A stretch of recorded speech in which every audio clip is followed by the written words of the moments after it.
got to be on the same page with your spouse. It is so, so important in parenting to agree.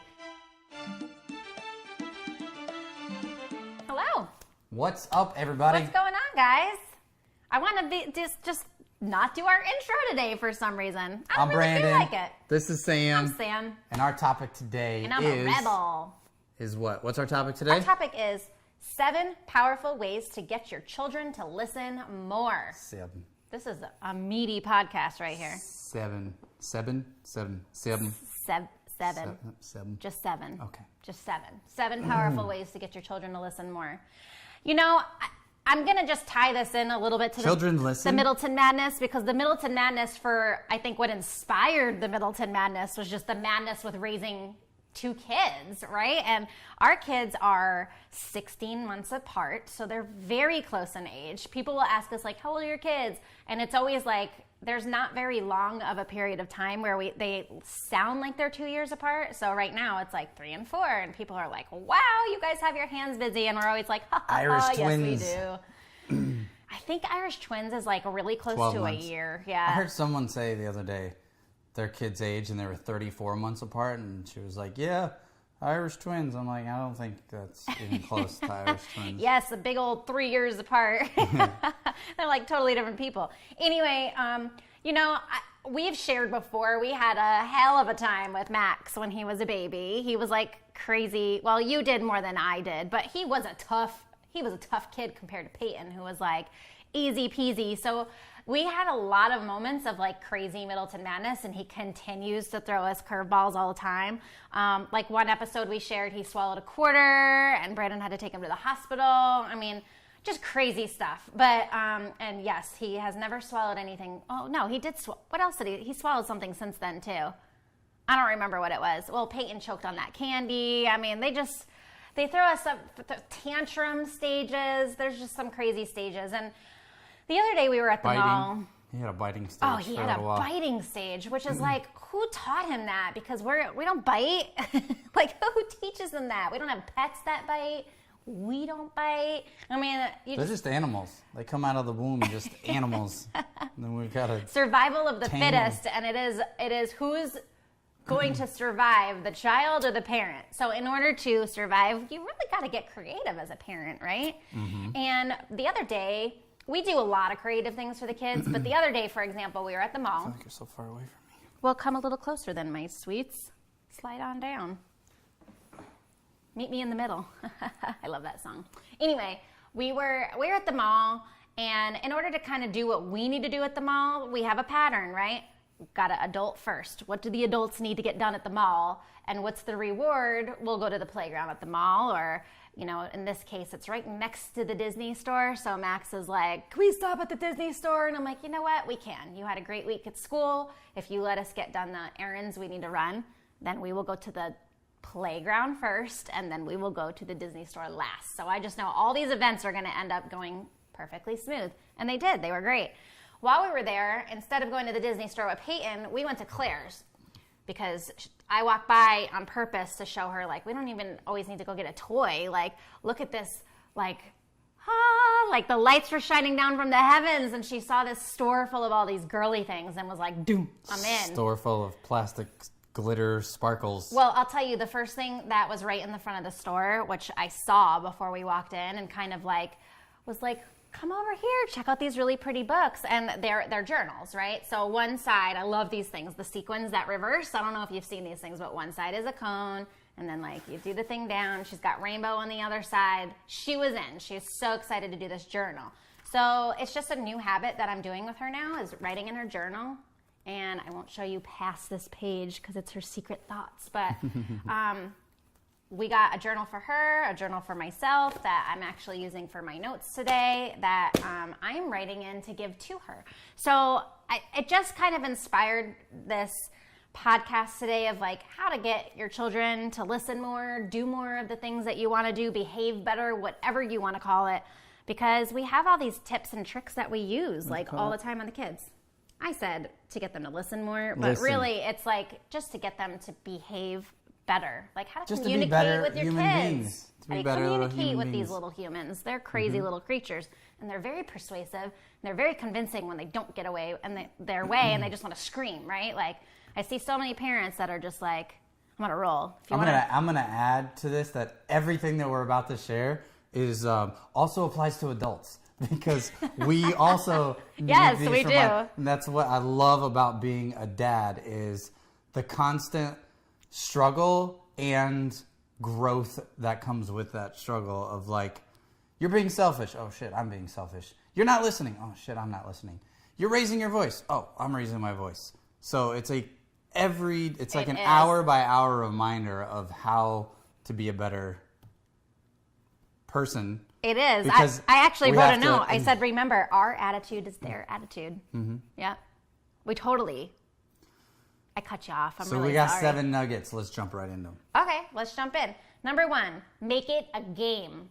This has been... Games are the biggest life hack on the planet. And for the man who doesn't come up with more fun usually for us, usually I'm like fun bags over here. I'm the one that always wants to go have fun. But with the kids... Whole nother meaning to fun bags, but okay. Really? What does it mean? Great. I'm going to be Googling later. Okay, so I'm the fun one in our household. Is it sexual? It's sexual. Just move on. Oh, no. Keep it moving. Is it balls? Sam. I'm really curious. Could you whisper it to me? No? Okay, I'm You going to just be... get hung up on stuff. I do. I'm going to have to Google it now. Okay, so I'm the fun one. Brandon's a little bit more reserved and laid back. But when it comes to the kids, he goes into like superhero dad. He loves making everything a game, and he's seen the real value of it. So I want you to talk more on it because you do this better than I do. Okay. On the spot. So how do I make it? How do I make aren't things we a on game? the spot? Where Is that what you're saying? Yeah, like what? Like why do you think that Easy making things- things a game is important? Oh, How is it effective? because that's like life, right? Like we have a natural tendency, right? It's no coincidence that the cliche or quote or whatever is life's not a journey or life's not a game. Oh my gosh, enjoy the journey as much as the destination, right? Life isn't a sprint, it's a marathon. These didn't just come up out of thin air. They came up because I don't know if it's a primal instinct or the way society has just evolved, but it's like a natural tendency to want to win, to want to get there faster, to want to, right? Yeah. The biggest industries in our economy are NFL, NBA, and NBL. That's how much I know about sports. We watch games. We like to sit back in the day, right? Gladiators and stuff. We like I love that games show. and competition. Yeah. I'm not going to go too deep into it, but it probably has something to do with significance and.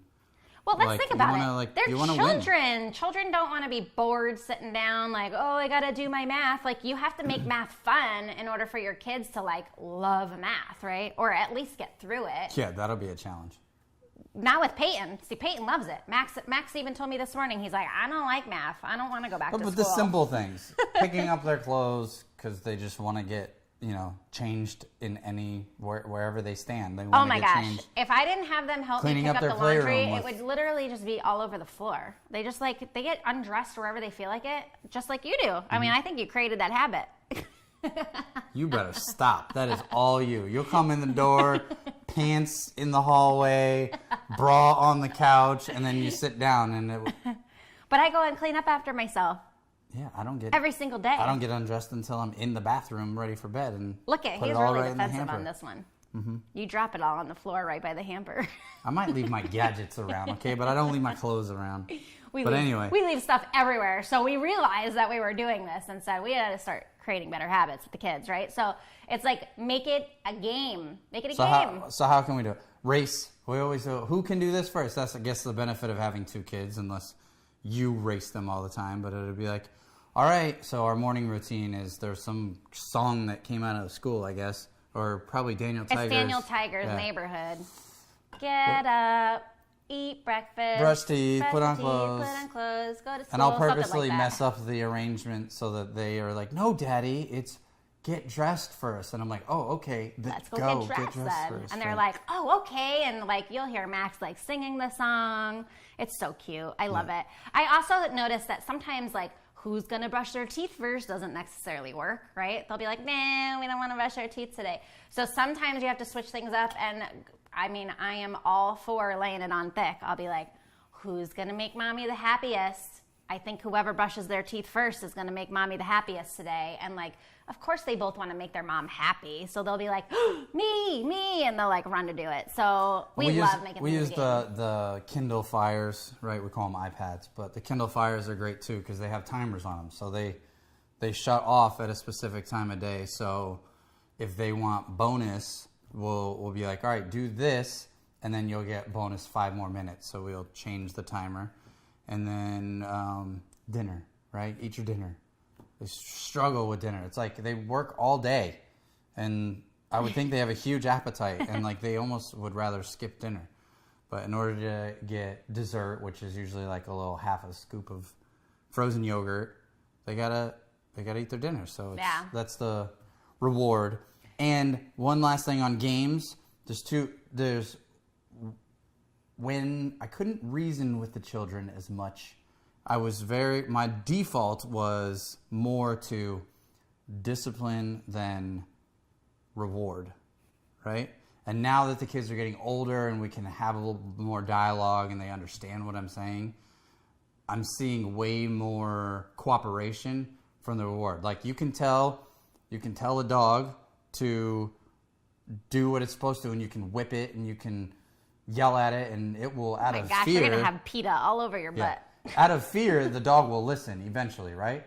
But when you watch the fancy pants dog shows, right?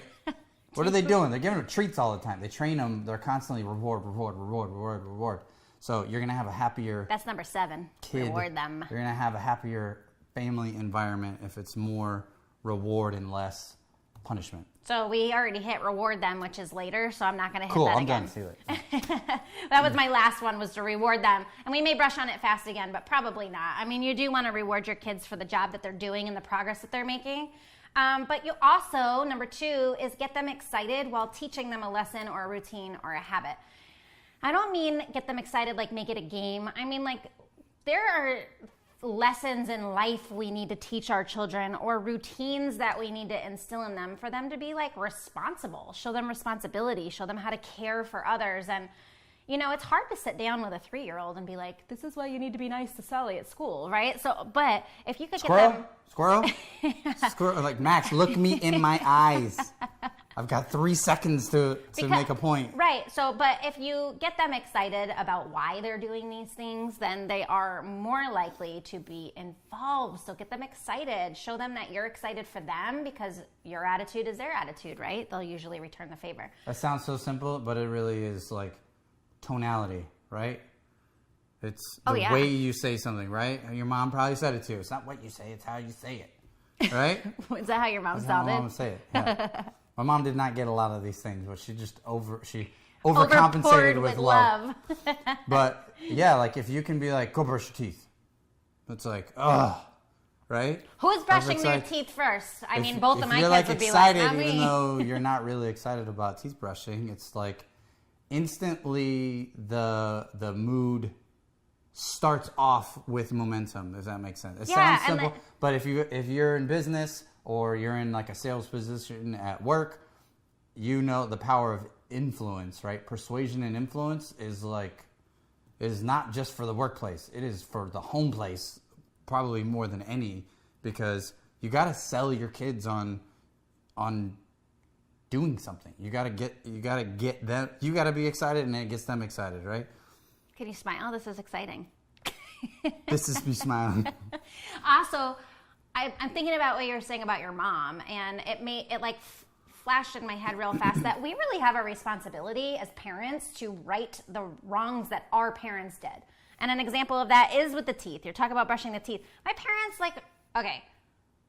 my dad, if you know people from the UK, especially back when in like the day. Austin Powers. Like Austin Powers, right. Like they just don't take care of their teeth very well. And neither did my mom because she didn't like the dentist. So it's like I grew up in a house that like brushing your teeth wasn't really that important. Well, as an adult, I realized the importance of brushing your teeth and taking care of your mouth. That shit is expensive. And it's still hard for me to do because for so long, it wasn't a good habit.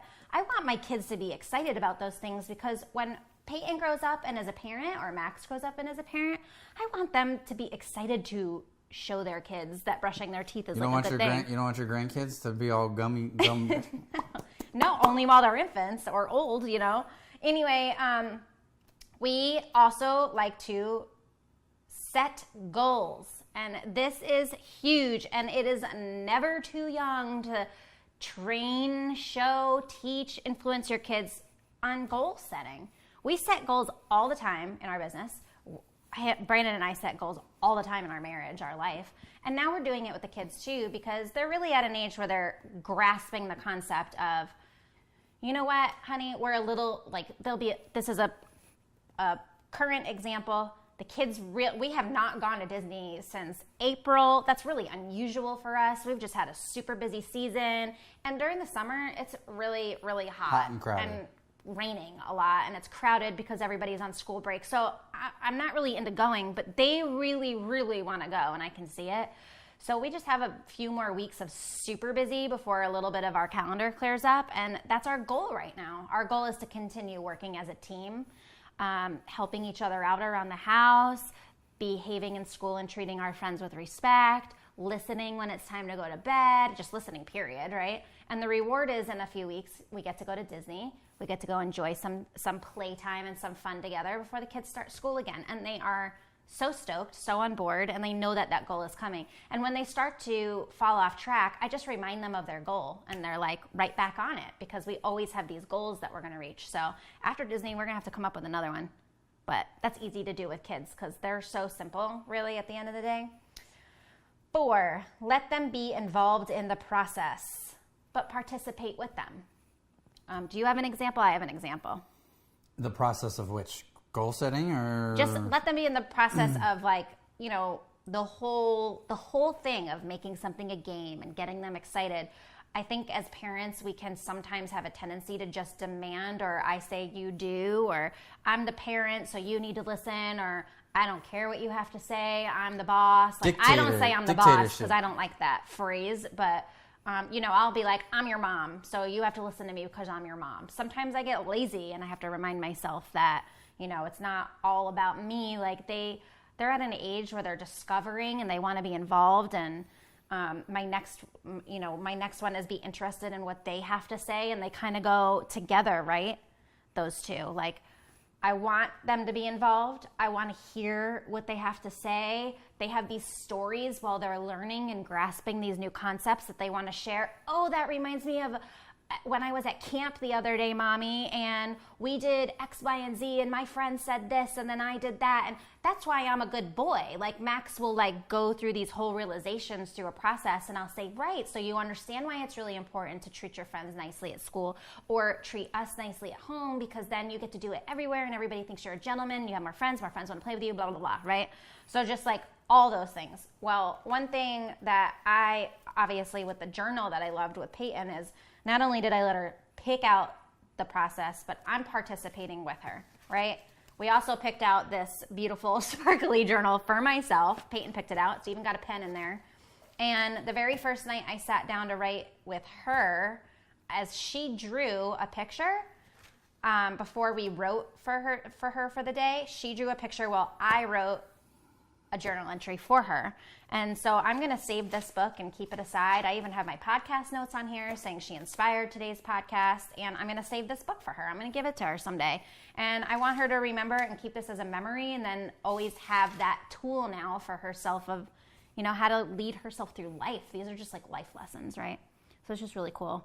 I'm obviously you just reminded me of one more little game. Getting kids to bed on time seems to be a common challenge. She's smiling at me because she wants me to smile.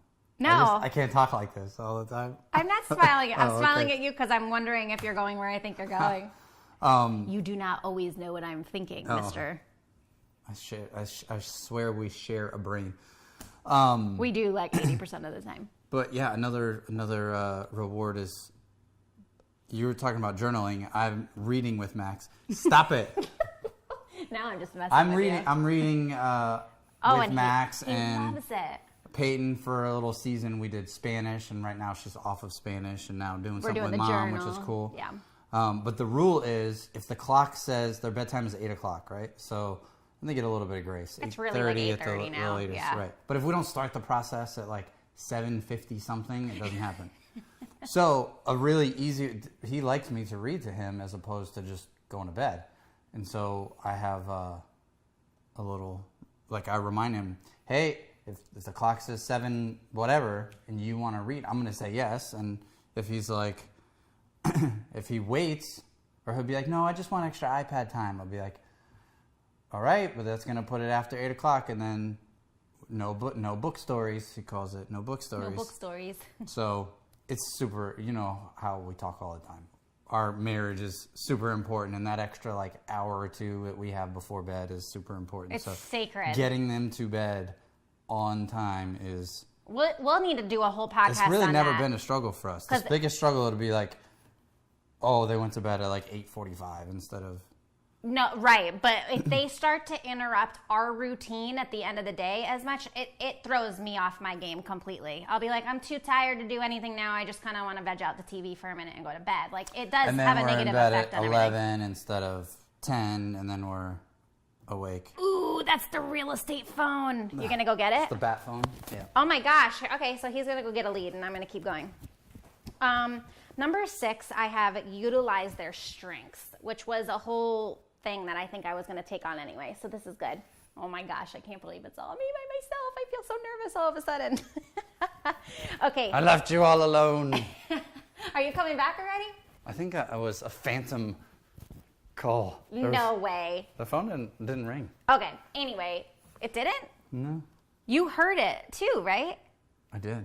Wow. Maybe there was a bird. No. Okay. Utilize their strengths. This is something I'm realizing a lot. I can't wait to utilize their strengths and have them work for child labor. Oh my gosh. Grace. Well, they already do. Like Peyton, one strength of Peyton I realize is how much she loves her mom. So she wants to do things to make me happy. She likes when we're happy together. She likes when I'm smiling. Sometimes it's helping with chores. Sometimes it's just a cuddle. But she knows, like, when she's got my back, I'm like the best super mom ever, right? And when she's resistant to things, I'm more firm of a mom. I'm less of a friend to her and more of a mom, right?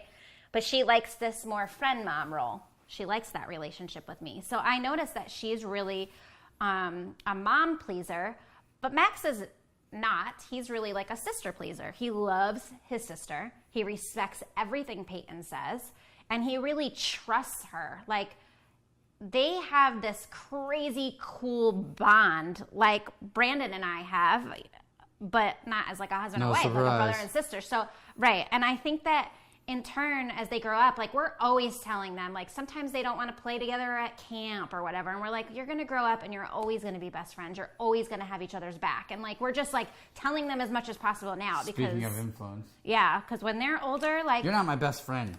Where did that come from? Of course you are. You're just a little upset with them right now. You guys are always going to be best friends. Family. So anyway, I love utilizing the strength of how much Peyton loves me and how much he loves her, because she almost takes on like this little mommy role. If I'm not around or I'm out of the room, she could take it overboard sometimes, which is what we're teaching her now, is not to take it overboard. But she has this natural instinct in her to want to help her brother and teach her brother lessons, and he's super receptive of it. So I can hear things going on right around the corner, and I won't go in and interrupt. I kind of let them hash their own stuff out, because unless it's going overboard and they need me to step in. But most of the time, like, I'm utilizing her strength, right? And her strength is she has more influence over her brother than I do, so there's no point in me teaching him a lesson that she's already teaching him. Probably because he can relate to her more than us, right? We're just the big giant parents in the house, and she's, his size. I was gonna say, like, relates a lot more. And they go through the same challenges, right? They get in trouble for the same things, and so they do have this relatability that he bonds with her like no one else understands. And he gets very, like, they both protect each other too. Like, Peyton got in trouble for something last night, and Max goes, "That's not very nice, Mommy." Like, he's very protective over his sister, and he respects her so much. And so I use that all the time. I mean, sure, you don't want to do it for me, but I think it'll make sister happy, or Peyton wants to teach him a lesson. Okay, I'll step back. I'll let you be big sister and help him out on that thing. And he does. Like, he's now helping out around the house with the laundry. Not all the time. The other day, he realized, like, we had to teach him, and now he realizes that cleaning up the playroom is not to clean it up because I want him to clean it up.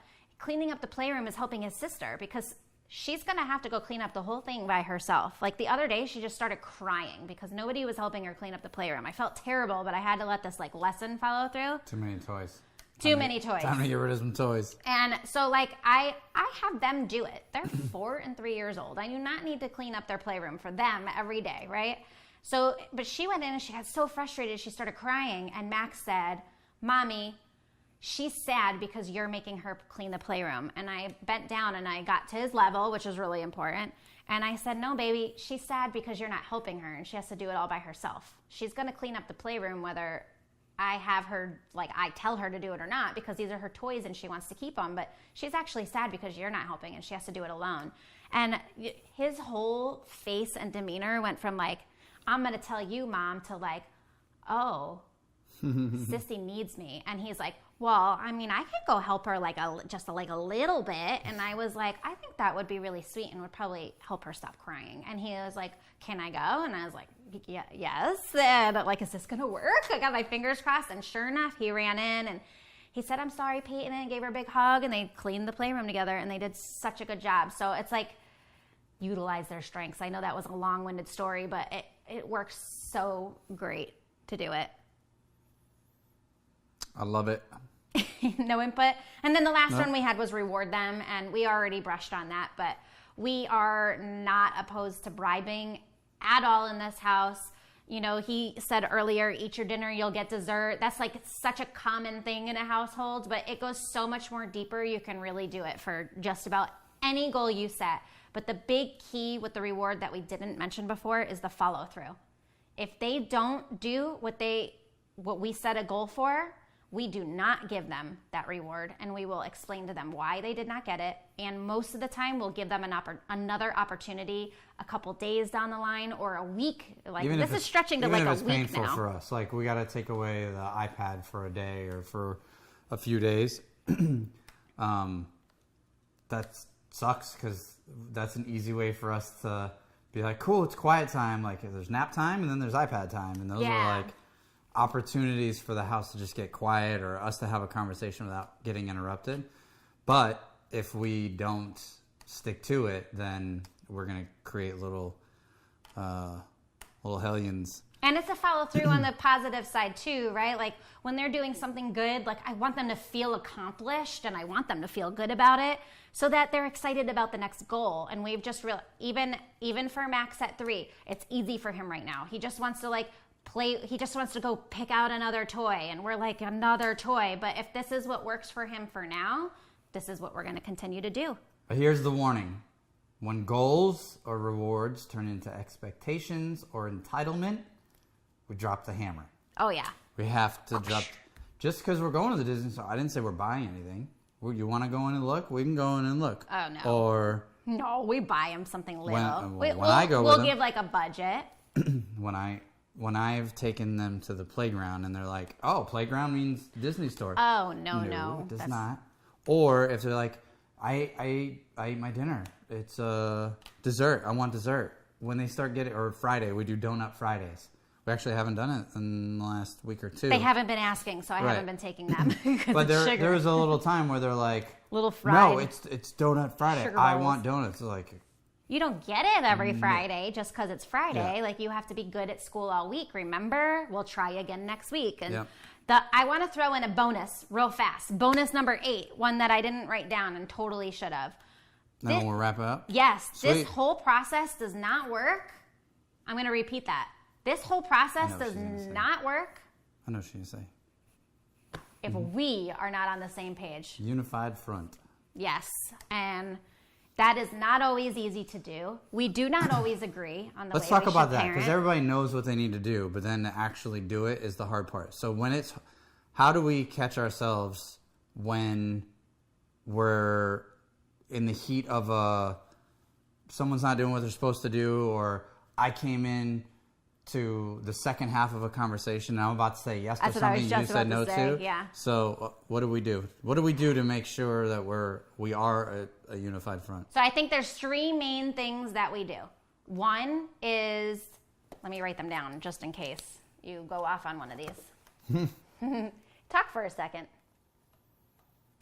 It's raining today in Florida, and it looks like it's about to start getting sunny again. That's how it is in Florida. It rains for 5 minutes, like a torrential. Okay, so the first thing we had is, one, making sure you stick to it, right? Like, just like we'll reward them, we need to stick to it. When we say we're going to do something, we need to stick to it. We need to be a team. And the second one is, sometimes I'm not around Brandon to consult with him if this is a direction or the way that we want to do things, and vice versa. And so we have to respect each other and respect each other's boundaries and trust each other as parents. And we can't overstep the other parent when the other one is telling a child no. Like, overall, we have the same basic beliefs as parenting, and we've discussed these before, but we're quick to notice if the other, I'm sorry, daddy already said no.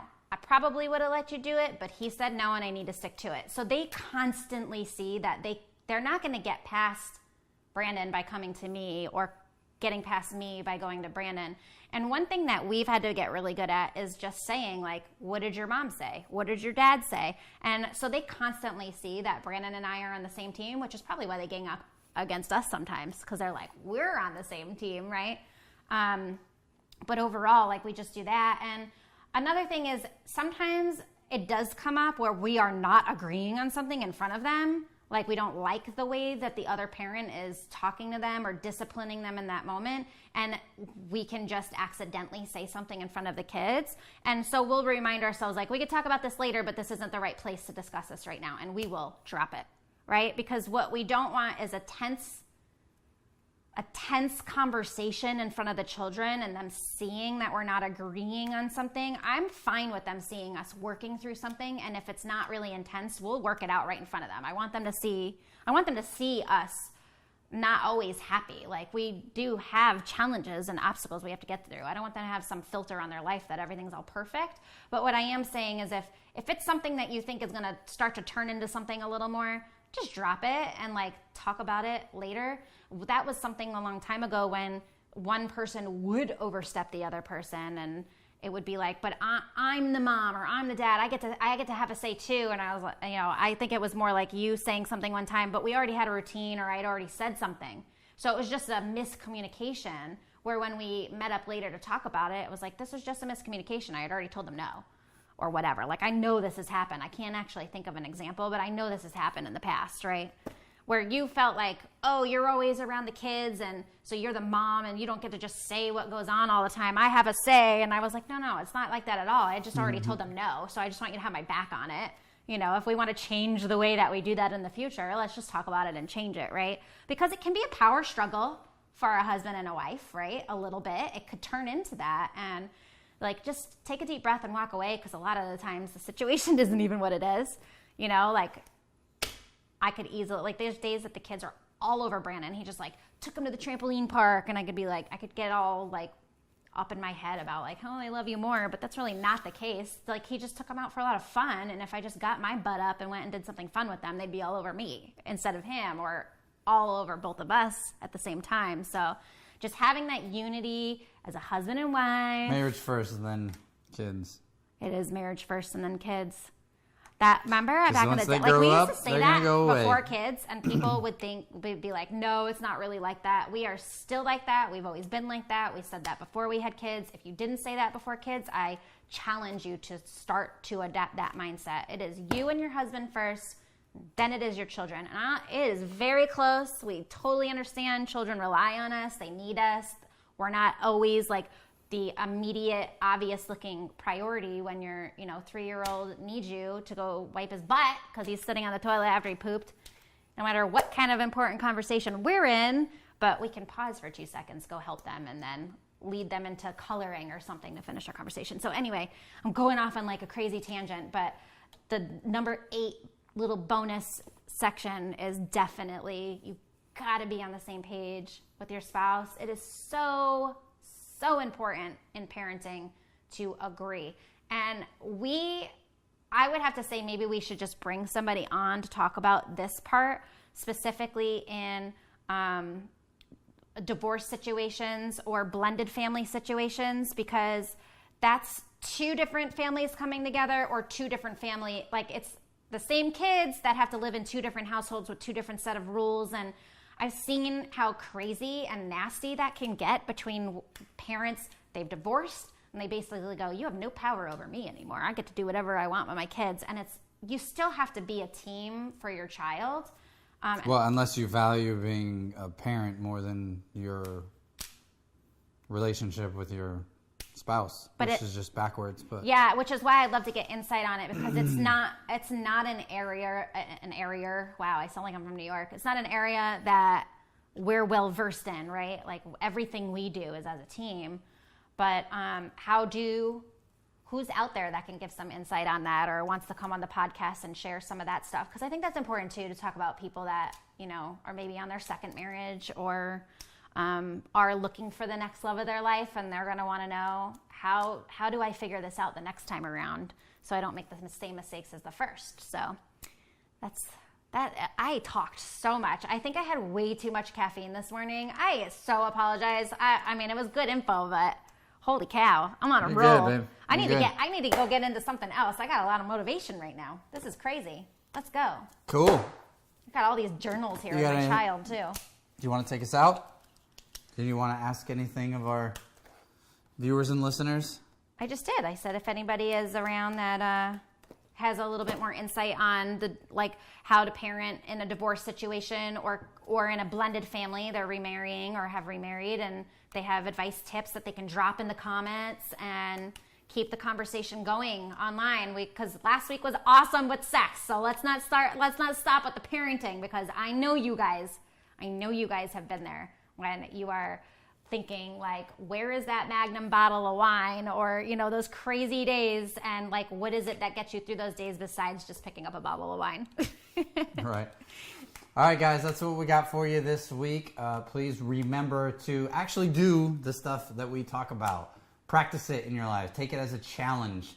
Set yourself a goal for taking action. Take what you want. What you don't want, don't take. Just like we do with the journals or reading or Spanish. Like, these are things that come in seasons, but the principle of, hey, we always need to have this goal, or we always need to have this routine, that the details of it may change in seasons, obviously, but the lesson or the principle, or whatever the heck you want to call it, is something that's like a core of how we keep the family together and keep routine and all that good stuff. So do the stuff that we talk about, and please, please, please, you're a parent, you're probably married, you know people who are parents and probably married. If you think this show can help someone, please share it with them. We appreciate it.